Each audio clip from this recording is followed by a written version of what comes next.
How to use Affirm on Seatgeek. Well, using Affirm on Seatgeek is very easy.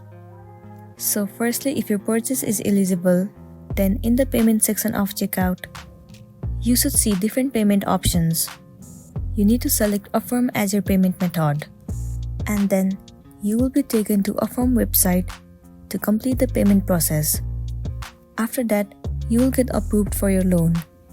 You may need to provide personal and financial information, and then only you will be presented with various loan options. Choose the best option that suits your needs.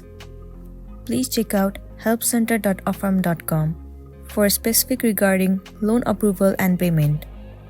Payments made using Affirm will be subjected to Affirm's terms and conditions.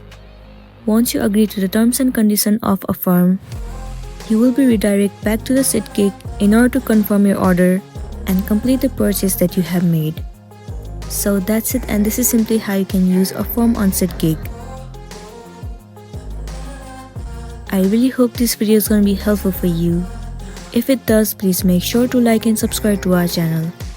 If you have any queries, you can drop it down in the comment section below. And thank you for staying with us till the end.